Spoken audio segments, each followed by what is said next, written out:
Now, I don't want to get ahead of myself here, but England, well played. That was mighty impressive. The near perfect start to the World Cup that the fans, players and Thomas Tuchel especially would have wanted.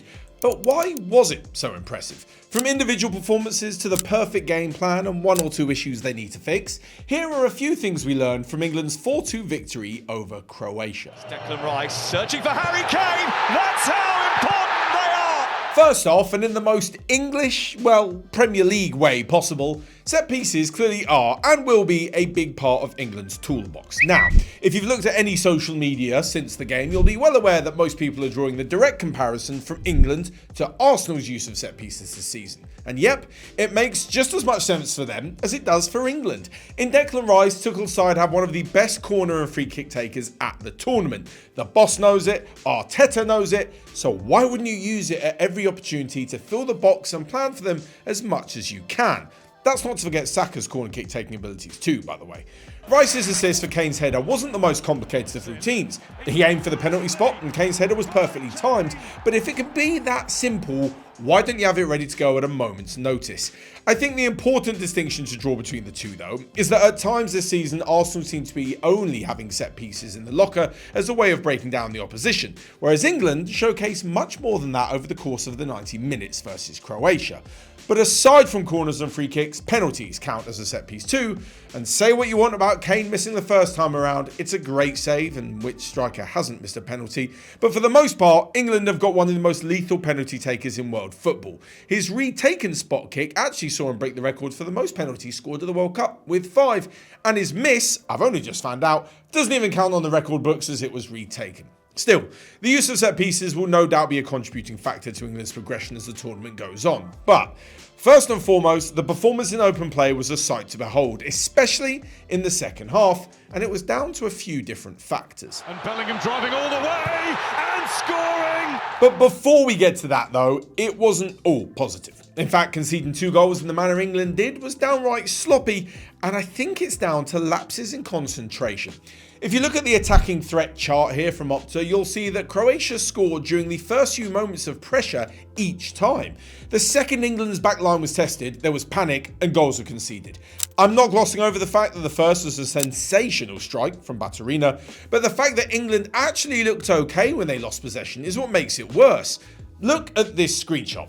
When Croatia win the ball, Declan Rice is goal side of his man. Should he be in the left back position? Probably not, but 𝗕𝗫𝗓𝗓𝗓 has stepped into midfield, so that's fine. He then, however, leaves his man to cover the central position. Doing 2 jobs at once isn't ideal, which then brings us to this situation just a few moments later.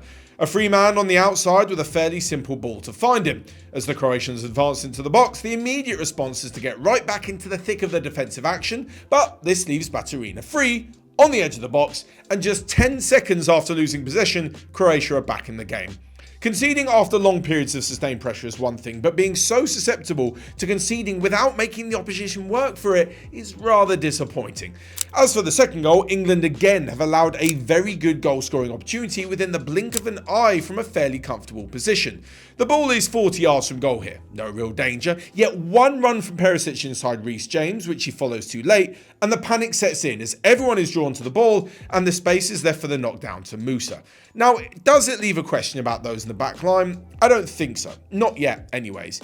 If England's progression through the group has almost already been assured due to the victory, and with weak opponents coming up in the group stage, the back four have time to get it right.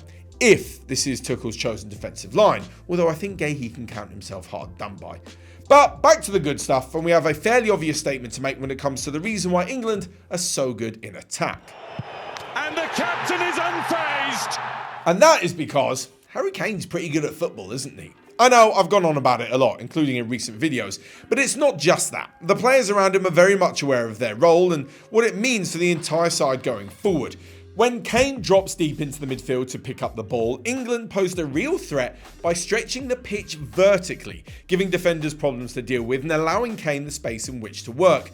He's not holding up the ball for layoffs, he's keeping it to play forwards, evidenced with his 2 key passes, 3 attempted long balls and 6 passes into the final third. Oh, and this along with his 7 shots and 2 goals, of course, gave him a deserved Man of the Match award. Look at this moment, for example. Kane receives the ball in his own half from Pickford, turns, looks up, and has 3 English players ahead of him. It's a great ball to 𝗦𝗶𝗴h, who, when attacking the box, now has a central player to aim for in Bellingham and a wide player too in Anthony Gordon. It's no wonder when you look at the pass map that you find Kane, number 9 here, with Gordon and 𝗦𝗶𝗴h's average position way ahead of him. It's not just a Kane thing though. Anytime a player drops deep to pick up the ball, a vertical pass is on beyond the lines. Jude Bellingham's goal was a perfect example of this, where 𝗬𝗓𝗓𝗓𝗏's ball around the corner found Bellingham pushing beyond the back line and firing into the bottom corner. By having 𝗦𝗶𝗴h and Gordon pushing higher, England's game plan worked exceptionally well, especially down the right-hand side with a brilliant first-half performance from 𝗦𝗶𝗴h. But if you're thinking this reliance on Kane to be the conductor leaves England a little bit one-dimensional, I disagree. Not only because it makes sense to build around your best player, but actually because England prove that they have more than a few tricks up their sleeve. Video aside for a second though, and here's a hypothetical question for you. Imagine you're on your holidays during the World Cup or travelling somewhere for work and you can't get your World Cup fix. You've got your TV licence sorted to watch your coverage in the UK, but not abroad. So, what do? Well, our office friends at Tom's Guide have the answer because they've tested a wide range of VPNs and NordVPN stands out as a strong option. Fast, reliable, and it comes with a 60-day money-back guarantee. That's enough to cover the entire World Cup tournament, so you can try it risk-free.